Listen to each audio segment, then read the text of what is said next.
Les pido si me acompañan abriendo su Biblia en Gálatas capítulo 5.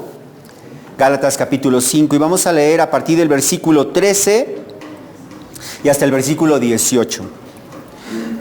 El Señor nos dice así en su palabra: porque ustedes, hermanos, a libertad fueron llamados, solo que no usen la libertad como pretexto para la carne, sino sírvanse por amor unos a los otros, porque toda la ley en una palabra se cumple en el precepto: amarás a tu prójimo como a ti mismo. Pero si ustedes se muerden y se devoran unos a otros, tengan cuidado, no sea que se consuman unos a otros. Digo pues, anden por el Espíritu y no cumplirán el deseo de la carne, porque el deseo de la carne es contra el Espíritu, y el del Espíritu es contra la carne, pues estos se oponen el uno al otro, de manera que ustedes no pueden hacer lo que desean. Pero si son guiados por el Espíritu, no están bajo la ley. Padre, te damos gracias por tu palabra. Señor, hay tanta riqueza en este pasaje, y yo te pido, Señor, que tú ilumines nuestro entendimiento, que tú dirijas mis pensamientos, Señor, y mi boca, de tal manera, Señor, que podamos entender la riqueza que hay en este pasaje para la vida cristiana, Señor, y que podamos nosotros ser no solamente oidores, olvidadizos, sino hacedores de tu palabra, Señor. Te lo pedimos en el nombre de Jesús. Amén. Amén. Vamos a tomar nuestro lugar. El Señor nos ha dejado claro en su palabra que la manera en que nosotros nos libramos del fuego del infierno, la manera en que nosotros llegamos a la salvación, no es por nuestra obediencia, no es por nuestro buen comportamiento o por nuestra práctica religiosa. Gálatas 2, versículo 16 afirma que el hombre no es justificado por las obras de la ley, sino mediante la fe en Cristo Jesús. Así que entonces la salvación es un regalo. ¿A quién no le gusta recibir regalos? Pues la salvación es un regalo inmerecido que Dios nos da gratuitamente a quienes Él, por su gracia, escogió desde antes de la fundación del mundo para salvar, a los cuales Él mismo nos lleva, nos conduce a la fe en su Hijo Jesucristo. De allí entonces que somos justificados, somos salvos solo por la gracia de Dios.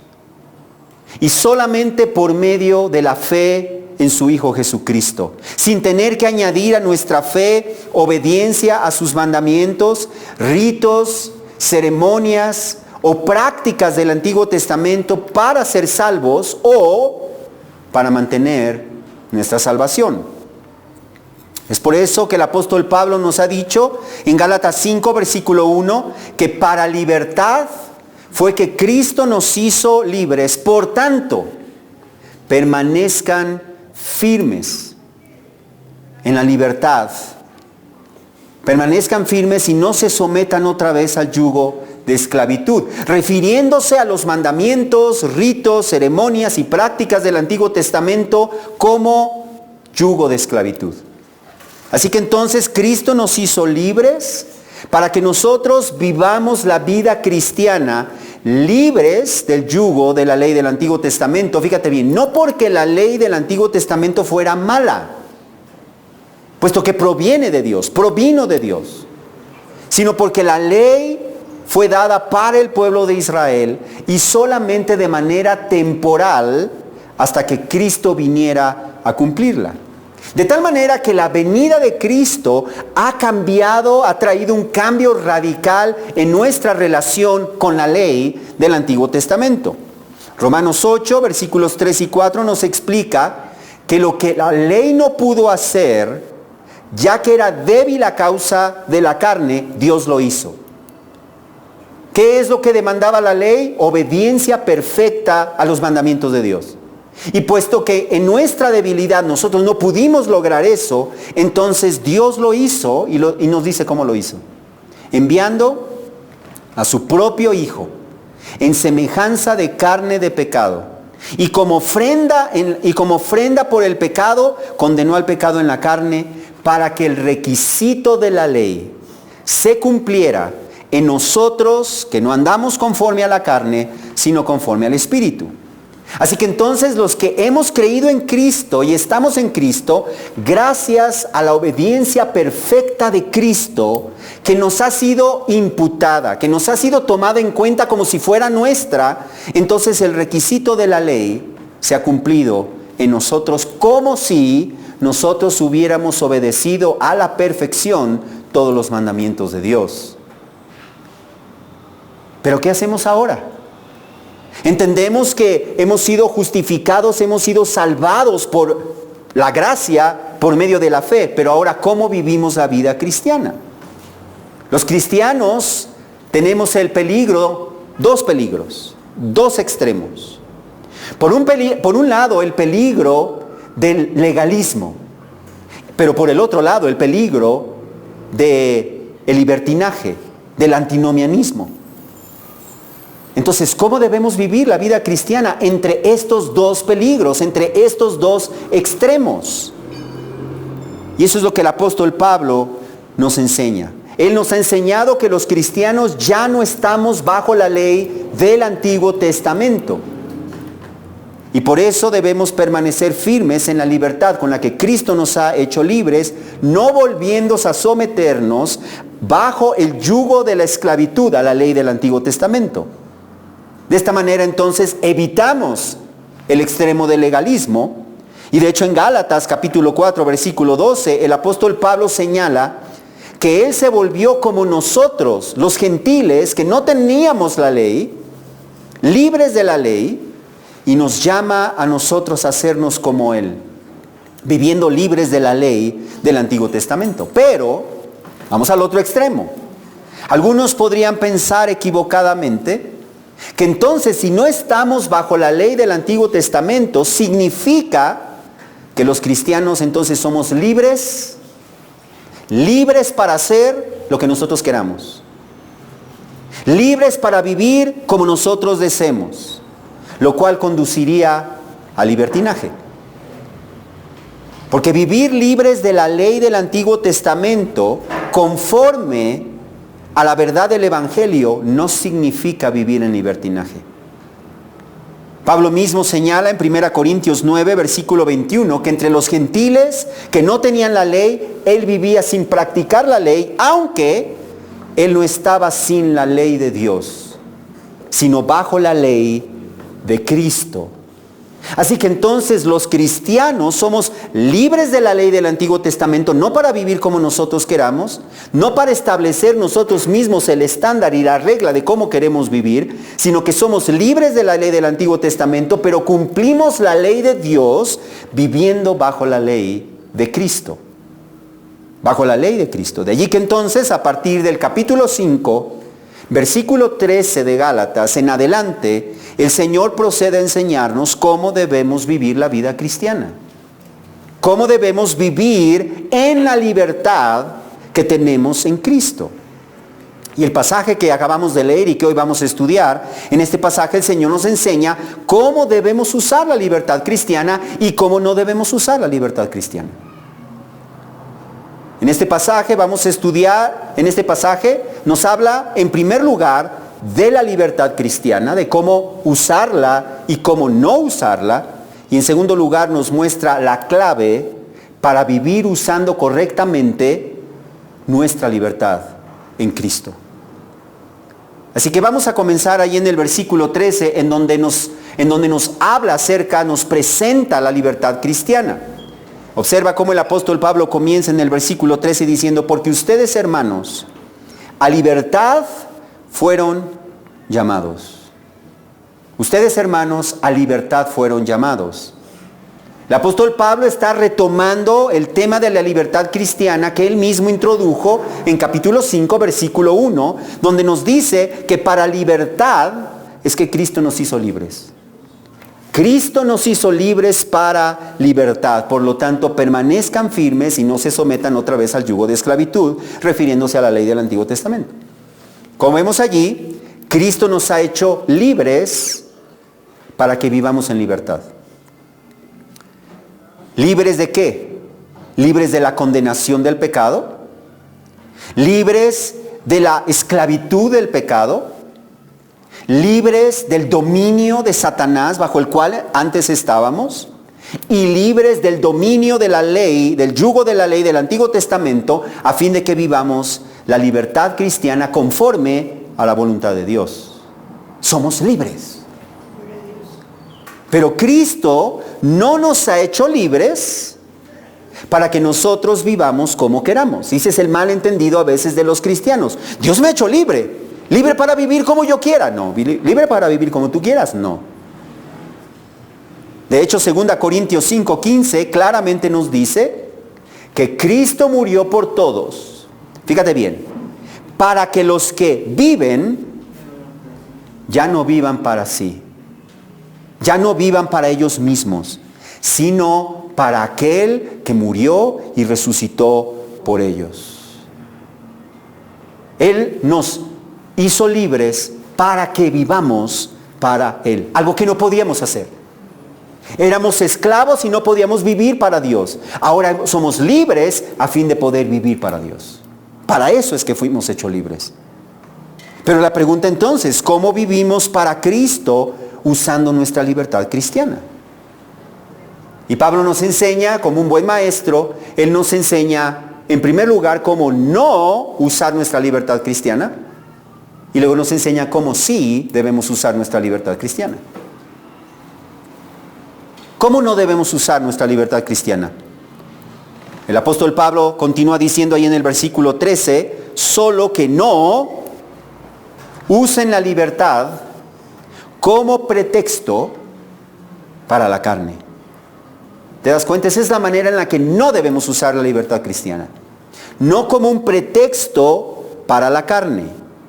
Ahora bien, en la Biblia, la palabra carne tiene varias connotaciones, tiene varios significados dependiendo del contexto. En ocasiones, carne se refiere al cuerpo, a nuestro cuerpo. En otras ocasiones se refiere a la naturaleza humana en general. Cristo se hizo carne. Y en otras veces se refiere a nuestra naturaleza pecaminosa. En este caso, en el contexto de nuestro pasaje, la carne se refiere a nuestra naturaleza pecaminosa. ¿Qué es eso de nuestra naturaleza pecaminosa? Es esa parte en nosotros, fíjate bien, esa parte en nosotros que aún desea lo que está mal. Que aún desea su propia voluntad. Que aún desea sus propios deseos en lugar de la voluntad de Dios. Esa es nuestra carne. Por lo tanto, el Señor nos está diciendo que no debemos usar la libertad que Cristo nos ha dado como un pretexto o, dicho de otra manera, para darle oportunidad a nuestra naturaleza pecaminosa para satisfacer sus malos deseos. Tenemos malos deseos. Y en la vida cristiana nos encontramos continuamente entre esas dos decisiones. Eso es lo que yo deseo, pero yo sé que esto es lo que no debo hacer. Y yo sé que esto es lo que debo hacer. Y nos encontramos en ese dilema continuamente. Y el apóstol Pablo dice, no debemos usar esa libertad para escoger lo malo. Como un pretexto, como una oportunidad para los malos deseos de nuestra carne. De hecho, el apóstol Pedro nos dice lo mismo en su primera carta, capítulo 2, versículo 16. Dice, anden como libres, pero no usen la libertad como pretexto para la maldad, sino empléenla como siervos de Dios. Así que hermano, hermana, no uses tu libertad para hacer nada que desagrada a Dios. Nada que se opone a la voluntad de Dios. Nada de lo que Dios desaprueba. Úsala más bien para servir a Dios, porque para eso te fue dada. Para servir a Dios. Por eso Efesios 5, versículos 10 y 11 nos dice, examinen lo que agrada al Señor y no participen de las obras estériles, de las tinieblas, sino más bien desenmascárenlas. Observa cómo el Señor nos llama a examinar lo que agrada al Señor. Tú no puedes hacer lo que agrada al Señor si no sabes que agrada al Señor. Y para eso necesitamos la Biblia, para eso necesitamos su palabra. Porque no depende de nuestra intuición. Yo creo que esto le agrada al Señor. Yo pienso que... ¿Y cuántas veces hemos escuchado eso? Es que yo no concibo a Dios así. ¿Y qué importa cómo lo concibes tú? Lo que importa es cómo Él es. Y Él nos dice en su palabra lo que le agrada, lo que le desagrada. Y por eso dice aquí que debemos vivir examinando. Como si fuera con un microscopio. A ver, ¿esto agrada al Señor o no agrada al Señor? ¿Cómo lo sé? ¿Qué dice la Biblia? Examinen qué es lo que agrada al Señor y no participen en las obras estériles de las tinieblas, sino más bien desenmascárenlas. El Señor nos advierte también que nos cuidemos de los impíos que convierten la gracia de nuestro Dios en libertinaje. Cuidado con aquellos que convierten la gracia de Dios en libertinaje. Y 1 Corintios 8, versículo 9 nos advierte, tengan cuidado, no sea que esta libertad de ustedes de alguna manera se convierta en piedra de tropiezo para el débil. Debemos tener cuidado como nosotros usamos nuestra libertad cristiana. Porque no es un permiso para vivir haciendo lo que desagrada al Señor. No es un permiso para darle rienda suelta a nuestros malos deseos. No es una oportunidad para hacer tropezar a otros con el uso de nuestra libertad. Todas esas son las maneras en las que no debemos usar nuestra libertad cristiana. Pero entonces, ¿cómo sí debemos usarla? El apóstol Pablo mismo nos explica. Dice allí en versículo 13, la tercera parte, sino sírvanse por amor los unos a los otros. Esa es la manera en que debemos usarla. Sírvanse por amor los unos a los otros. Recordemos que Pablo ya nos ha dicho que la fe obra por el amor. Así que si nosotros en verdad hemos creído en Cristo, nuestra fe en Cristo, fíjate bien, necesariamente nos va a impulsar a amar a nuestros hermanos de una manera que no es solamente emocional, que no es solamente cariño o afecto, sino amar a nuestros hermanos de una manera práctica por medio de nuestro servicio. Porque la fe genuina siempre está acompañada de amor servicial a los hermanos por amor. Jesús nos dijo en Juan 13, versículos 34 y 35, un mandamiento nuevo les doy. Que se amen los unos a los otros. Que como yo los he amado, así también se amen los unos a los otros. En esto conocerán todos que son mis discípulos, si se tienen amor los unos a los otros. Así que el amor, fíjate bien, el amor hacia los hermanos es una marca, es una señal, es un sello distintivo que separa cristianos genuinos de cristianos falsos. 1 Juan 4, versículos 7 al 8 nos dice, amados, amémonos unos a otros. Observa esto, porque el amor es de Dios y todo el que ama, ¿es qué? Es nacido de Dios. ¿Todo el que qué? Todo el que ama es nacido de Dios y conoce a Dios. En cambio, el que no ama, no conoce a Dios. Porque Dios es amor. El versículo 16 añade, Dios es amor. Y el que permanece en amor, permanece en Dios y Dios permanece en él.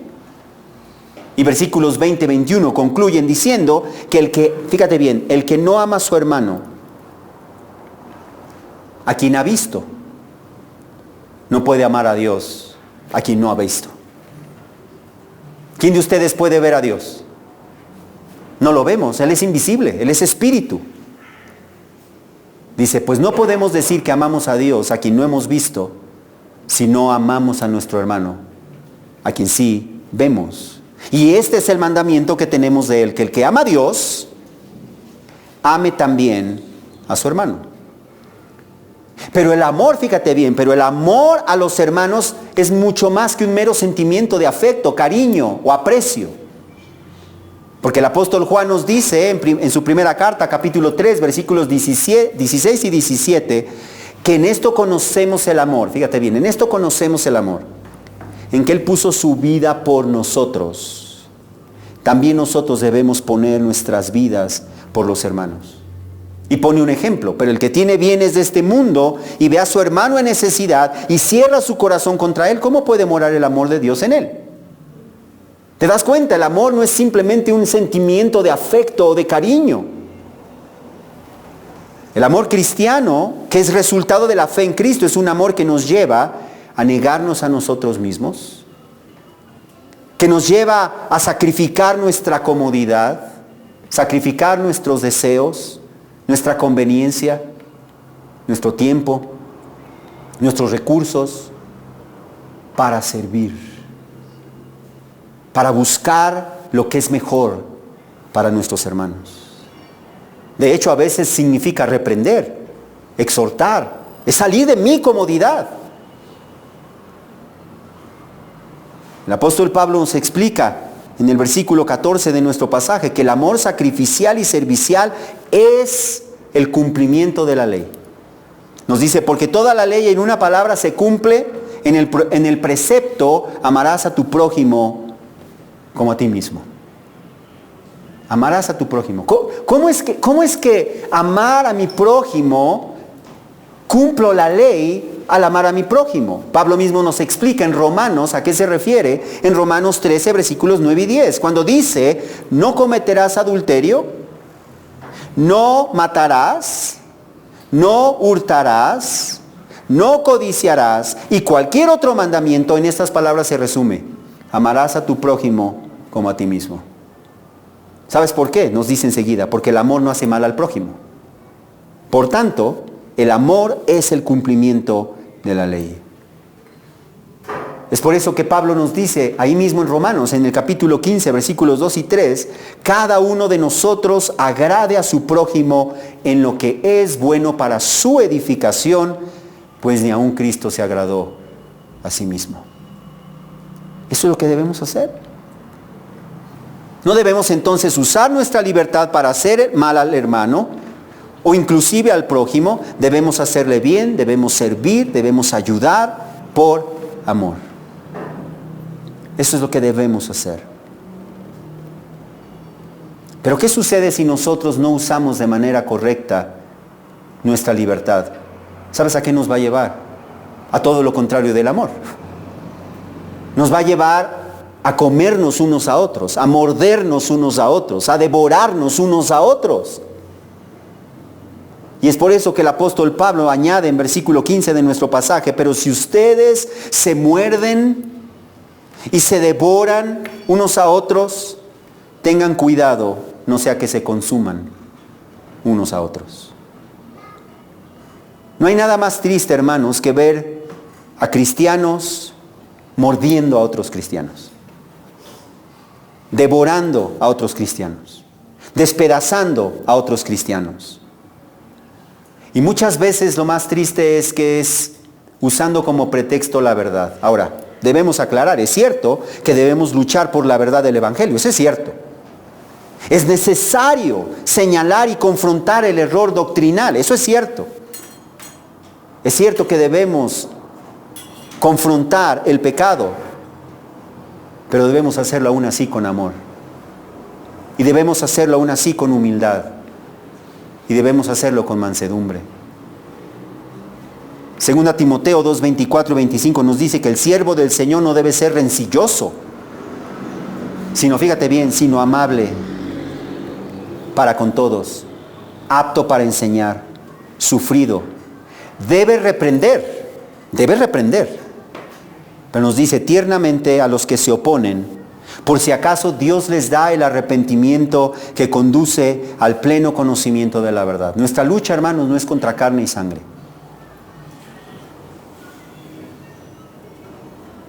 El apóstol Pedro nos dice en su primera carta, capítulo 3, versículo 15, santifiquen a Cristo como Señor en sus corazones, fíjate bien, estando siempre preparados para presentar defensa ante todo el que les demande razón de la esperanza que hay en ustedes, pero háganlo con mansedumbre y reverencia. Y Gálatas también nos dice, hermanos, aun si alguien es sorprendido en alguna falta, ustedes que son espirituales, restáurenlo en un espíritu de mansedumbre, mirándote a ti mismo, no sea que tú también seas tentado. ¿Te das cuenta?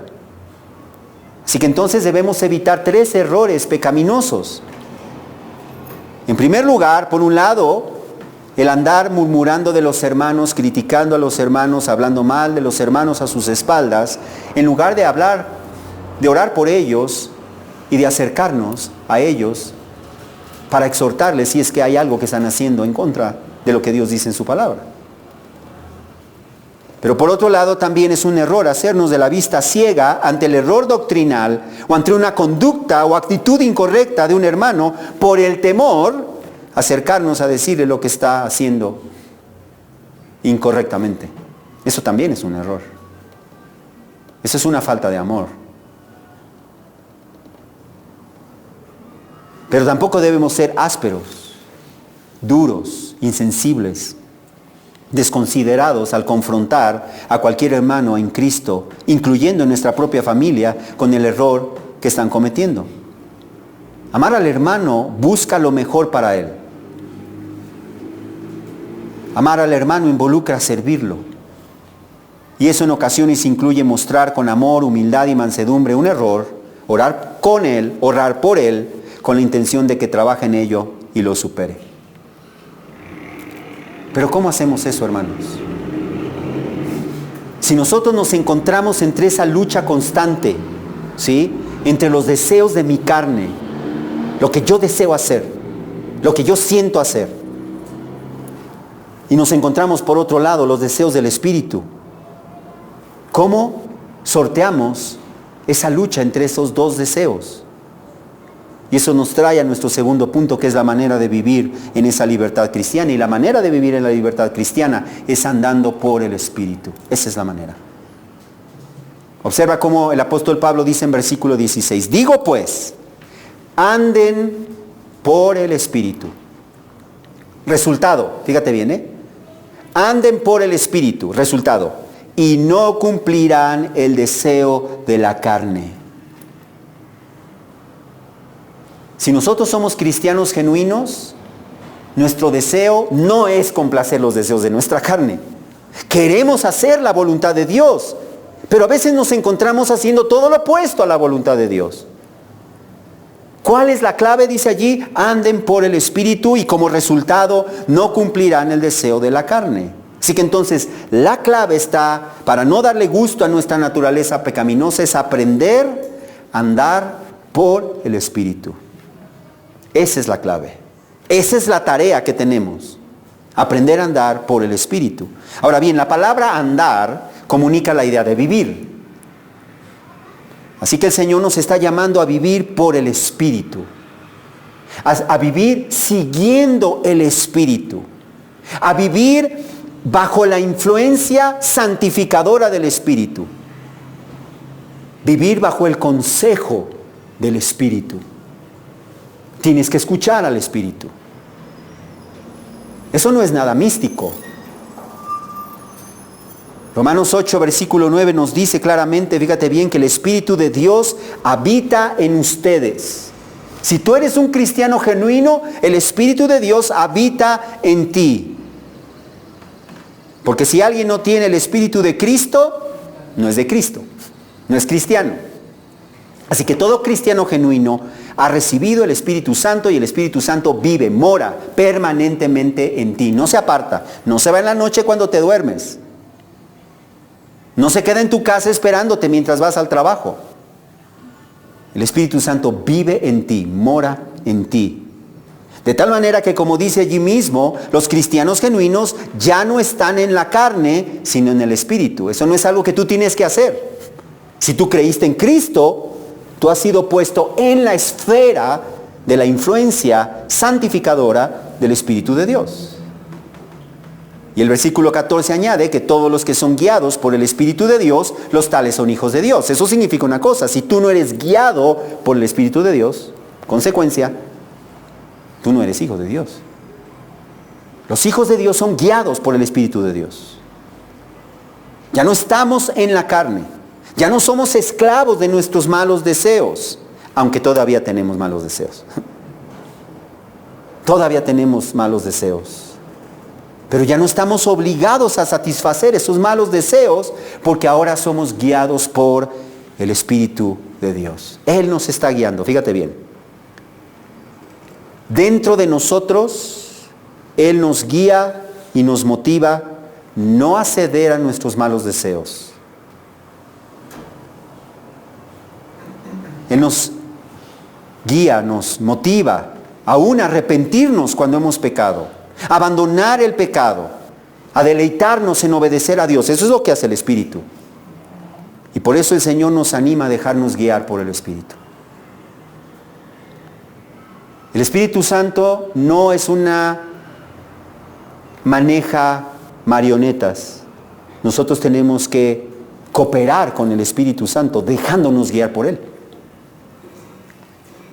De allí que entonces, entre más aprendamos a andar guiados por el Espíritu, y entre más nos dejemos guiar por el Espíritu, menos cumpliremos los deseos de nuestra carne.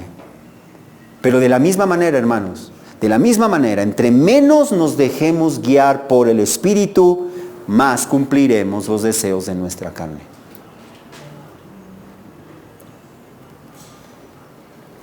Versículo 17 nos explica por qué.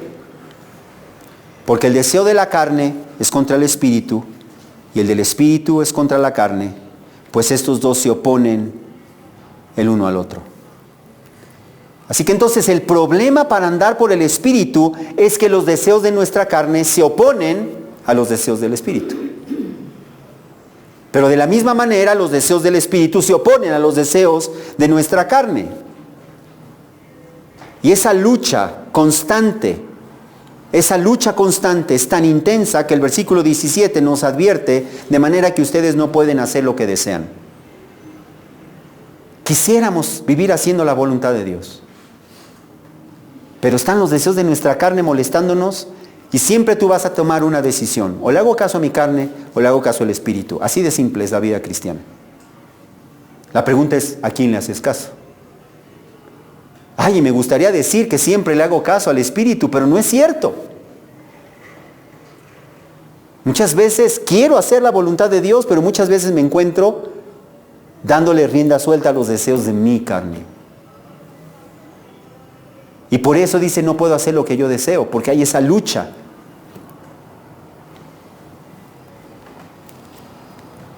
Pero los cristianos, fíjate bien, tampoco disfrutamos ni nos sentimos a gusto cumpliendo los malos deseos de nuestra carne.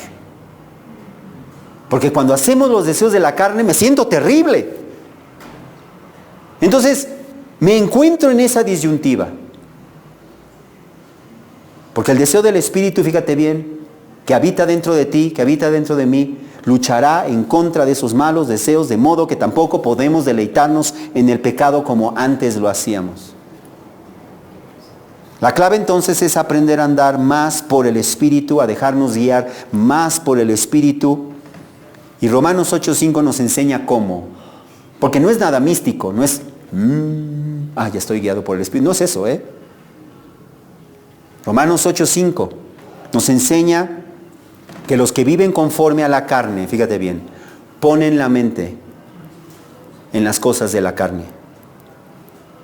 En tanto que los que viven por el Espíritu, ¿en dónde ponen la mente? En las cosas del Espíritu. Entonces tú puedes saber en dónde estás, quién va a guiar tu vida, dependiendo de dónde estás poniendo tus pensamientos, dónde estás poniendo tu mente.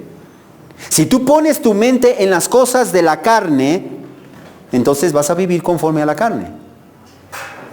Pero los que viven conforme al Espíritu, ¿en dónde ponen la mente? En las cosas del Espíritu. La clave entonces, para ser guiados por el Espíritu, es aprender a poner cada vez más la mente en las cosas del Espíritu. Y poner la mente en las cosas del Espíritu, en lo que agrada a Dios, es poner la mente en lo que agrada a Dios, lo cual nos ha sido revelado ¿en dónde? En su palabra. No puedes andar, fíjate bien, por el Espíritu y andar en contra de la palabra. Andar por el Espíritu significa andar conforme a la palabra. De tal manera que si andamos en contra de la palabra, no estamos andando por el Espíritu. Estamos andando en nuestra carne.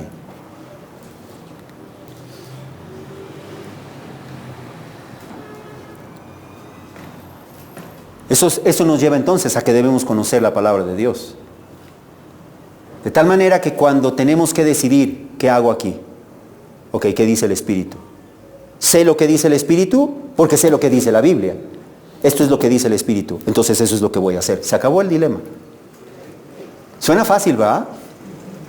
Realmente, si nos ponemos a verlo desde fuera de nosotros como objetivamente es muy sencillo. Conozco la palabra de Dios, me encuentro ante una disyuntiva. ¿Qué dice la palabra de Dios? No me interesa qué es lo que yo deseo, no me interesa qué es lo que pienso, no me interesa qué es lo que a mí me gustaría. Es muy sencillo. Voy a hacer lo que dice el Espíritu. El problema es que tenemos la otra parte de esa lucha y entonces nos encontramos en ese dilema y muchas veces le hacemos caso a la carne porque en ese momento eso es lo que queremos. Así que entonces tenemos que conocer lo que dice la palabra de Dios para andar por el Espíritu, pero no basta con eso. Porque nuevamente, el Espíritu Santo no me va a tomar y me va a llevar como un títere a hacer su voluntad. Eso nos lleva a lo que dice Romanos 6, versículos 12 y 13. No reine el pecado en su cuerpo mortal para que ustedes no obedezcan a sus lujurias. Fíjate bien. Ni presenten los miembros de su cuerpo, tú los tienes que presentar, los miembros de su cuerpo al pecado como instrumentos de iniquidad, sino preséntense ustedes mismos a Dios como vivos de entre los muertos y sus miembros a Dios como instrumentos de justicia. Eso es lo que debemos hacer. Yo quiero hacer esto, pero sé que eso no es la voluntad de Dios. Ok, entonces no lo voy a hacer, no voy a prestar los miembros de mi cuerpo a eso como un instrumento para la iniquidad, sino voy a presentar los miembros de mi cuerpo para hacer la voluntad de Dios. Así que entonces cada vez que nos enfrentemos a la toma de decisiones debemos preguntarnos, fíjate bien, ¿cuál de estas opciones es la que más glorifica a Dios? Porque es más congruente con su voluntad revelada en su palabra. Y esa pregunta debemos hacerlo tanto en aquellas cosas en donde hay una distinción entre bien y mal. Obviamente debemos hacerla en donde hay una distinción entre bien y mal. Pero también debemos hacerlas en aquellas cosas en donde hay dos cosas que son buenas. Pero debemos decir, ¿cuál de estas dos cosas es la que más contribuye a la gloria de Dios porque más se conforma con su voluntad? Eso es andar por el Espíritu. Nada místico.